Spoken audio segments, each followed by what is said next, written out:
Pemirsa, kita langsung bergabung dengan pakar hukum pidana Jamin Ginting. Bang Jamin, selamat siang. Selamat siang, apa suara saya terdengar? Iya, baik, suara Anda terdengar dengan sangat jelas. Bang Jamin, Kuatmaruf akhirnya dituntut pidana 8 tahun penjara oleh jaksa. Bagaimana respon Anda terhadap tuntutan jaksa ini, Bang Jamin? Ya, memang mungkin kalau ekspektasi terkait peran Kuatmaruf adalah peran yang sangat kecil ya dibandingkan dengan peran yang lain begitu. Tentu itu menjadi suatu hal yang menjadi bahan pertimbangan daripada JPU untuk menuntut lebih ringan ya dibandingkan dengan lain. Mungkin masyarakat ekspektasinya di atas 10 tahun, tapi ini merupakan realita yang kita lihat ya di 8 tahun. Nah, dari rangkaian analisis fakta yang disajikan tadi, kelihatan ada suatu hal baru yang kita tidak tahu dan JPU menyatakan ini adalah perselingkuhan ya tadi kan, dan perselingkuhan ini sudah diketahui oleh Kuatmaruf sebelumnya dan dia ingin menjaga marwah keluarga karena dianggap orang yang paling setia. Artinya dia kemungkinan orang yang melaporkan kan pertama atau menjaga itu pertama supaya Joshua ini dapat diberikan sanksi atau pidana atau hukuman lah ya bagi keluarga ini. Lalu sampai dia juga membantu untuk menyembunyikan senjata, lalu dia juga dianggap sebagai orang yang dalam TKP tadi mempersiapkan dengan menutup tirai pada hari masih siang dan juga melaporkan adanya suatu kejadian-kejadian tersebut. Nah, ini yang menjadi peran. Jadi dalam konteks pidana memang pasal 340 dikaitkan pasal 55 turut serta itu tidak semuanya harus melakukan penembakan ya. Selain pelaku utama, pelaku penyerta itu bisa melakukan tindak lain sehingga maksud dan tujuan daripada tindak pidana yang diinginkan terwujud itu dapat tercapai. Ya, salah satu tadi JPU mengatakan dengan dia ikut di situ dalam eksekusi ya, membawa Joshua waktu bersama-sama dengan mereka ada di situ. Padahal kepentingannya lebih fokus di Magelang karena dia adalah untuk urusan rumah tangga. Nah, inilah yang menjadi dasar penyertaan itu disampaikan. Memang hal yang baru tadi terkait dengan perselingkuhan itu, saya kira ini yang menjadi dasar hak jaksa untuk pelaku-pelaku lainnya kira-kira nggak jauh beda ini Mas Nur. Dengan para pelaku-pelaku lain akan sama seperti itu, cuma mungkin perbedaannya dalam hal tuntutannya yang lebih berat. Jadi diambil yang dari ini dan yang lain. Satu hal tadi yang perlu kita garis bawahin terkait dengan pertimbangan terhadap kedudukan daripada Eliezer, tadi sudah dijelaskan bahwasanya tidak ada alasan pemaaf dan pembenar. Ya, artinya kemungkinannya Eliezer juga diberikan tuntutan yang yang sama atau lebih tinggi karena atau lebih ringan karena memang jaksa kelihatannya tidak memandang kedudukan Eliezer masuk dalam kategori pasal 48 maupun pasal 51 KUHP. Begitu, Mas. Oke, soal fakta hukum tadi yang disebutkan oleh jaksa yaitu terjadi perselingkuhan antara PC dan Brigadir J. Apakah ini sudah cukup jelas mengungkap motif dari kasus ini, Bang Jamin? Ya, saya kira itulah yang merupakan dasar kemarahan yang terrealisasi dengan pembunuhan oleh FS ya. Walaupun realitanya kita lihat tadi faktanya terjadi seperti itu, di mana PC sendiri sebenarnya tidak pernah mengungkapkan, mungkin karena malu dan menjaga harkat dan martabat, jadi dimasukkan dalam pelecehan seksual sehingga dia tidak bertanggung jawab. Kalau perselingkuhan kan dua-duanya harus bertanggung jawab begitu. Oke, baik, nanti kita akan bahas lebih lanjut lagi terkait dengan unsur turut serta ini yang memang masuk dalam pelanggaran di pasal 340. Nanti kita bahas sesaat lagi, tetaplah bersama kami pemirsa. Breaking News masih akan kembali. Kita masih berbincang lagi dengan pakar hukum pidana, Jamin Ginting. Bang Jamin, kalau kita tadi mendengarkan bersama-sama terkait dengan pertimbangan yang memberatkan dari jaksa, yaitu mengakibatkan hilangnya nyawa Brigadir J dan luka mendalam bagi keluarga korban.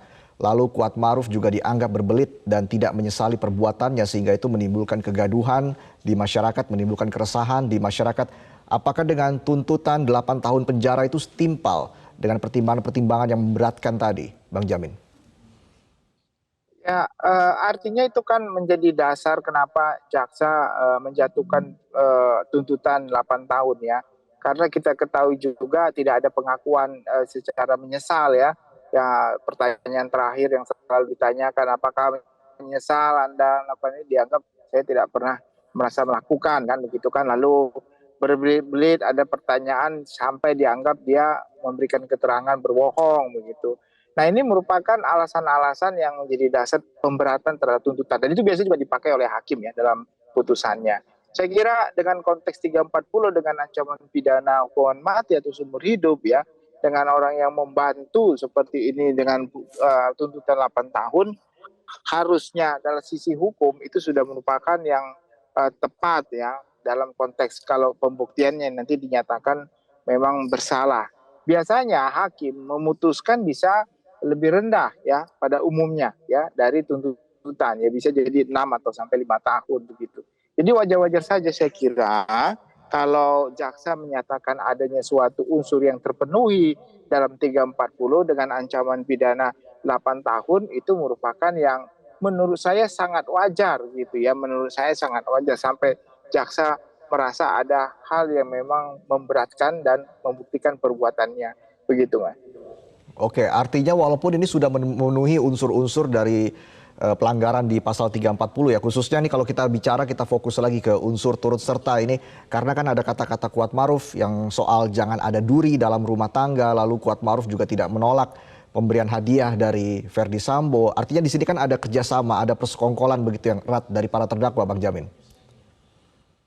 Ya, dari tuntutan ini kita lihat ya, saya agak prediksi harusnya kan tadi kita berharap ada Verdi Sambo dulu ya, sehingga kita melihat bagaimana peran masing-masing, apakah Kuatmaruf, Richard maupun Ricky Rijal begitu. Tapi karena hari ini langsung dibacakan dan dia tadi mengutip bagaimana eksekusi dilakukan oleh Baradae, saya agak sedikit menduga ya kalau sebenarnya jaksa penuntut umum ini belum yakin juga terhadap eksekutor karena matinya orang itu tadi, apakah saya kurang mendengar, tapi kelihatannya hanya dihubungkan dengan perbuatan Richard Eliezer.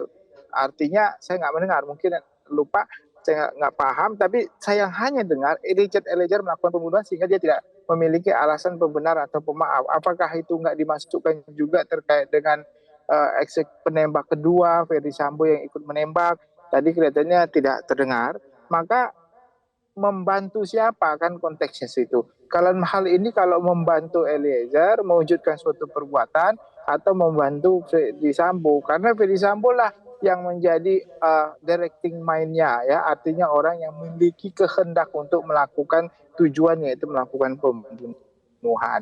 Dan dia orang yang dekat dengan keluarga ini yang dijadikan ikut membantu mereka melakukan perbuatan itu berdasarkan fakta yang diterima oleh JPU dan diyakini, lah inilah yang bisa membuktikan dia turut serta sehingga pantas dikenakan tuntutan sebanyak 8 tahun tadi. Oke, prediksi Anda, Bang Jamin, apakah ini juga akan sama tuntutannya terhadap Ricky Rizal, Bang Jamin? Halo? Halo, Bang Jamin, Anda masih mendengar suara saya? Ya, Ricky Rizal, ya masih mendengar ya. Kedengaran nggak ya? Silakan, Bang Jamin. Halo, kedengaran nggak? Iya, silakan Bang. Kedengaran ya? Kedengaran, ya. Ya, baik.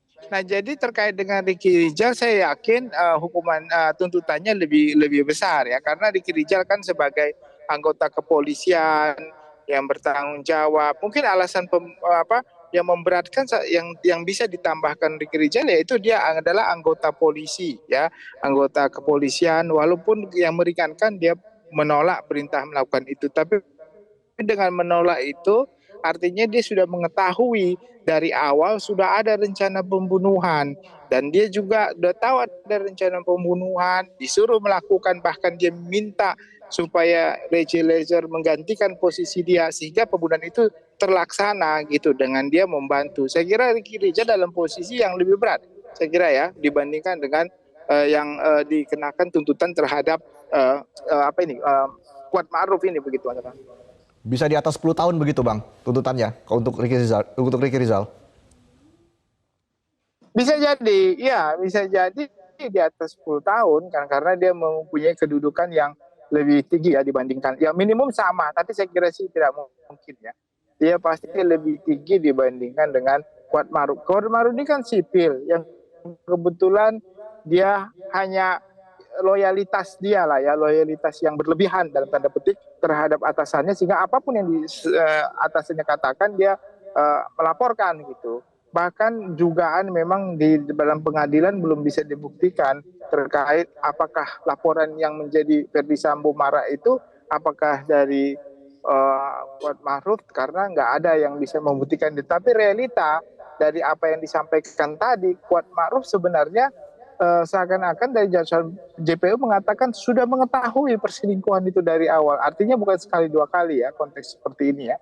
Nah itu yang membuat jadi Kuat Ma'ruf ini orang yang loyalitas sehingga hukumannya nggak mempunyai niat. Kan tadi di dalam pertimbangan yang meringankan kan dikatakan Kuat Ma'ruf ini nggak mempunyai niat tujuan utama sebagai pembunuh. Niatnya ada orang lain. Dia hanya membantu mewujudkan niat itu sehingga niat itu bisa terwujud dan terlaksana.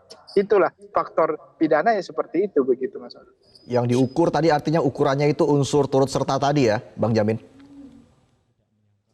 Ya, turut serta mewujudkan maksud dan niat untuk melakukan pembunuhan dengan membantu melakukan pembunuhan tersebut. Ya, membantu artinya membantu dalam konteks bersama-sama turut serta melakukan perbuatannya. Nah, turut serta itu Mas, bukan selalu dia membunuh, bukan selalu dia megang tangan atau dia megang kepala sehingga dieksekusi, enggak. Bisa saja yang lain ya gitu, membuka pintu, menutup jendela supaya tidak ketahuan orang lain, terus membawa orang tersebut ke suatu tempat ya. Nah, padahal dia sudah mengetahui kalau itu akan dilakukan niat jahatnya untuk selesai maksud dan tujuan seperti apa yang diharapkan, begitu. Nah, itu juga termasuk dalam konteks turut serta, Mas, begitu. Oke. Dan Putri Chandrawati juga dalam fakta hukum tadi jelaskan bahwa turut membahas CCTV lalu juga sarung tangan. Ini sebenarnya otak dari kasus ini apakah akan segera terungkap ini Bang Jamin? Ya pasti, karena JPU kan sudah punya dakwaannya dan berdasarkan tuntutan, kan tuntutannya sebenarnya sudah ada ini ya dari setiap pihak kan. Nah berarti besok ya akan kita lihat apa namanya directing mind-nya orang yang langsung memiliki kehendak untuk mewujudkan suatu pembunuhan itu kan. Bagaimana dari situ kita lihat nanti bagaimana dia dibantu oleh Ricky Rizal, Ma'ruf ataupun Baradae ya, dan ini Ibu PC. Walaupun hari ini kita ketahui sudah tahu perannya seperti apa oleh yang dilakukan oleh Kuat Ma'ruf dan Ricky Rizal nantinya yang akan dibacakan. Nah, jadi kita lihat memang ada apa niat yang sudah ada sebelumnya yang sudah diwujudkan untuk mewujudkan itu mereka tahu semua gitu. Tapi dalam fakta persidangan mungkin agak kabur. Tapi dalam realitanya JPU hakim akan mencari bukti petunjuk mengaitkan antara kesaksian saksi, surat dan juga keterangan terdakwa. Nah, itulah disebut sebagai bukti petunjuk, di mana bukti petunjuk itu diambil dari bukti-bukti yang saling berkaitan atau circumstances evidence namanya ya, saling berkaitan. Dari bukti yang saling berkaitan itu dapat disimpulkan mereka bersama-sama. Ya, maka tadi selalu jaksa mengatakan dari kesimpulan jaksa, dari kesimpulan jaksa. Nah, kesimpulan itu diambil dari mana? Dari kaitan antara satu bukti dengan bukti lain sebagai bukti petunjuk yang dihadirkan dalam penuntutan itu. Jadi memang kalau kita orang awam mungkin agak melihat agak kok nggak ada fakta-fakta yang sebenarnya nggak dia ada di persidangan kok tiba-tiba jaksa ada menyatakan ini sebagai satu perselingkuhan contohnya. Nah, kesimpulan itu bukan semata-mata muncul begitu saja. Berarti itu adalah keyakinan jaksa kalau ada perselingkuhan dari keterangan-keterangan saksi-saksi ini dengan keterangan ahli ya dan segala macam ya. Berarti dia menyimpulkan sebenarnya ini adalah motifnya adalah perselingkuhan begitu. Oke, artinya memang kalau kita bicara, kita runut lagi dari Halo, Mas Magelang. Anand? Ya. Ya, masih dengar, Bang Jamin. Kalau kita runut lagi perjalanan dari Magelang ke Jakarta, Ya, artinya ya, oke. peran-peran dari Ricky Rizal dan juga Kuat Maruf sebenarnya sudah cukup jelas ya menggambarkan siapa, berbuat apa dalam perencanaan pembunuhan ini, Bang Jamin. Iya, konteksnya itu ya tentu ada pekerjaan-pekerjaan atau tindakan yang tidak lazim dilakukan gitu ya. Ya.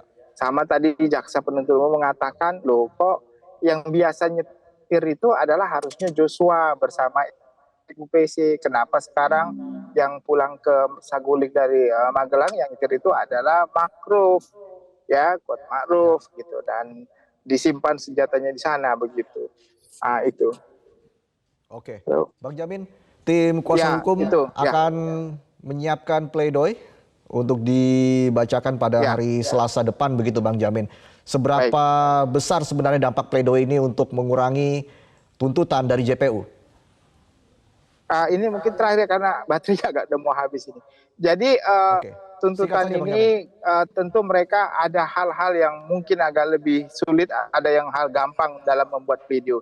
Yang agak gampang itu artinya Kuat Ma'ruf ini tidak memiliki niat dari awal untuk melakukan pembunuhan, itu dalam hal yang meringankan itu bisa sangat dijelaskan. Niat dari awal Kuat Ma'ruf nggak ada ingin membunuh begitu. Yang kedua tentu nanti mereka akan keberatan terkait dengan adanya motif dari menutup tirai jendela sebagai turut serta, dan tidak ada satupun konteks Kuat Ma'ruf secara langsung mengetahui adanya rencana ini. Nah, itu mungkin yang menjadi dasar, Mas, begitu. Oke, baik. Terima kasih pakar hukum Baik. pidana Jamin Ginting sudah bergabung bersama kami di Breaking News Metro Terima TV. kasih, terima kasih.